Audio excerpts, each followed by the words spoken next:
Good morning, everyone. I'm your host, Andres, and you're watching The Andres Show.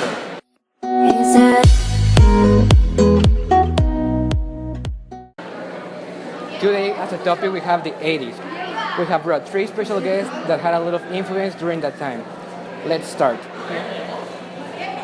Today, we have the privilege of speaking with an important astrophysicist of that time. Please welcome Dr. Fail.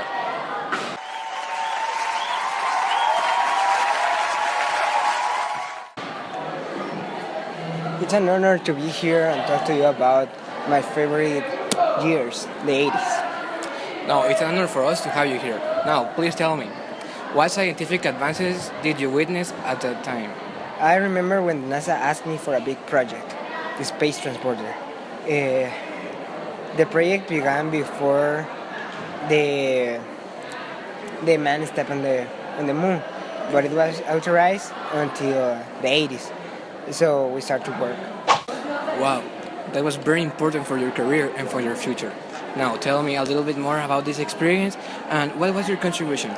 I remember that I saw how the astronauts were preparing for the trip while we were making the mechanic of the transporter. We worked day and night because it was important for the country and for us. But the most important thing was that we were going to make a change in the world. And you really did. That sounds like the best experience of your life.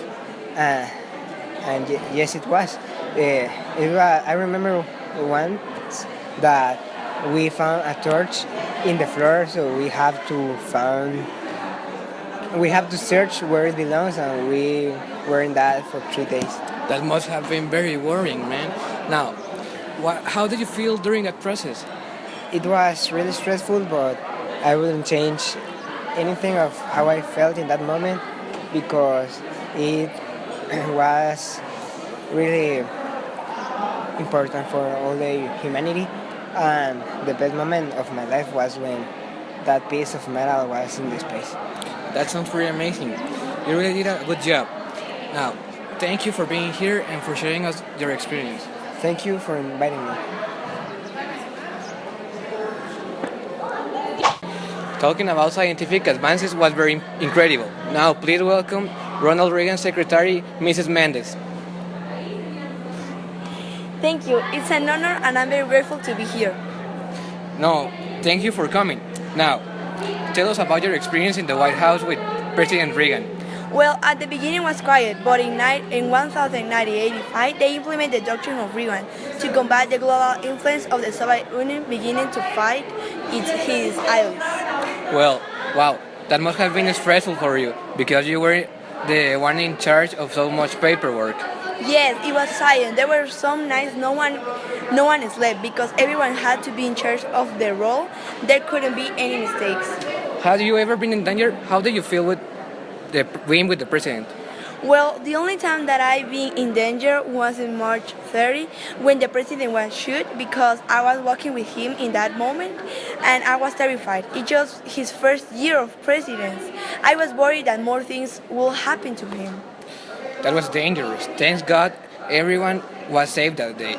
I understand that the Cold War ended after Ronald Reagan's presidency. What did you do after this? How did all this ended? I understand that the war lasted 40 years. We were only part of these 8 years almost at the end.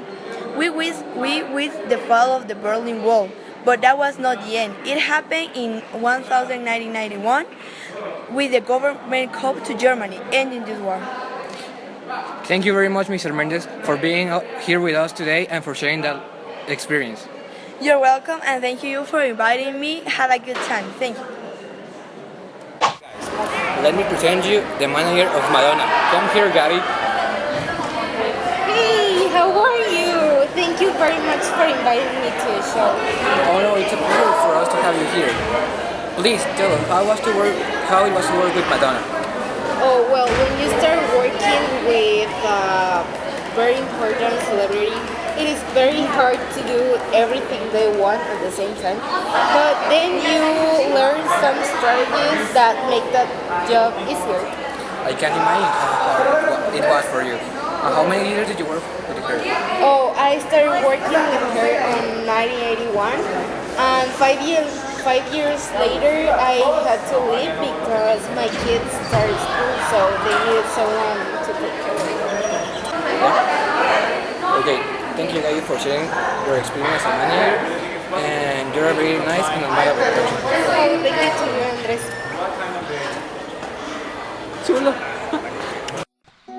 Thank you to see the Andrew Show, and I expect that I can see you another day.